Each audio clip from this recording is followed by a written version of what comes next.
아내가 정말 열심히 내조를 했는데요. 남편이 결혼 전 증여받았던 부동산을 팔고 다시 다른 좋은 매물을 사고 하는 과정을 한 3차례 정도 거치면서 서울의 알짜배기 부동산을 소유하게 되었습니다. 결국 남편이 수십억 대의 재산을 가지게 되었는데 결혼 생활 10년 차에 이혼을 하게 됩니다. 법원이 이 부부 재산 분할 기여도 몇 대 몇으로 판단했을까요?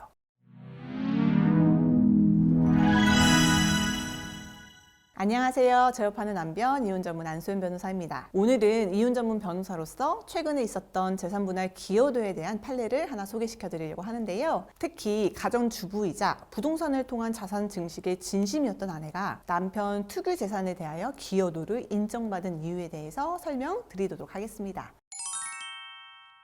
제가 오늘 소개해드릴 판례에서 가장 주목할 점은 10년의 혼인 생활을 하는 원고가 가정주부임에도 불구하고 수십억 대의 배우자 투기 재산에 대한 기여도를 인정받았다는 것입니다. 아니, 결혼기간 10년이면 기여도가 50%라던데 이거 당연히 인정받는 거 아닌가요? 라고 생각하실 수도 있겠지만 모든 재산이 남편의 투기 재산으로 이루어진 상황이고 그 재산의 규모가 수십억 대라는 점에서 당연히 기여도를 인정받는 사건은 없습니다. 사안을 간략하게 설명드리자면 부부가 혼인 생활을 10년을 하면서 자녀를 3명 낳아 길렀어요. 남편은 결혼 전부터 그 아버지로부터 물려받은 사업체와 부동산이 있던 상황이었습니다. 시아버지가 안정적으로 운영하던 사업체를 남편에게 물려줬기 때문에 매달 높은 고정 수입이 있었는데요. 게다가 결혼 전에 증여받은 부동산도 있어서 부부가 경제적으로 어려움은 없었어요. 아내가 정말 열심히 내조를 했는데요. 남편이 아내보다 학력이 낮아서 혹시라도 학력 콤플렉스가 있을까봐 남편 대학도 보내고 그 과정에서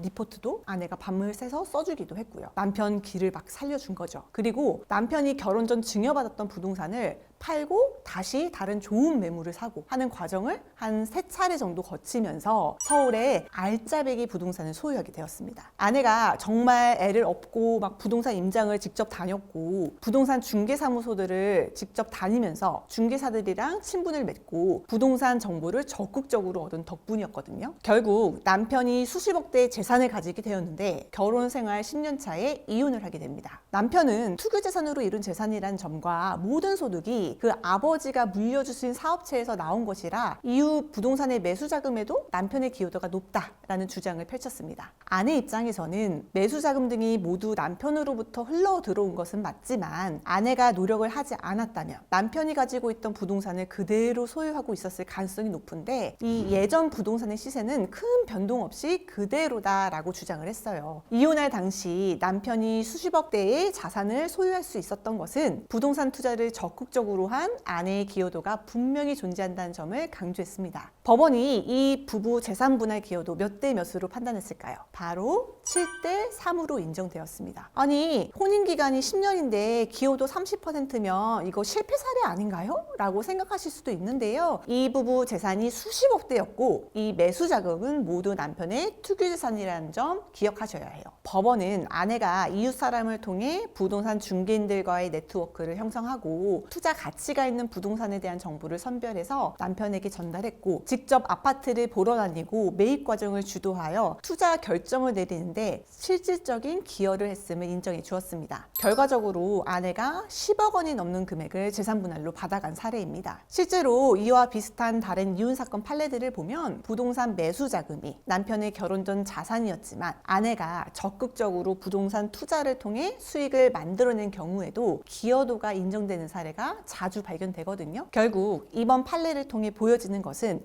재산 분할의 기여도를 판단함에 있어 단순히 경제적 기여도만을 기준으로 하지 않고요. 부부가 함께 이루어낸 경제적 성과와 가정의 운영에 대한 공헌과 노력을 종합적으로 고려해야 한다는 점을 알 수 있는 겁니다.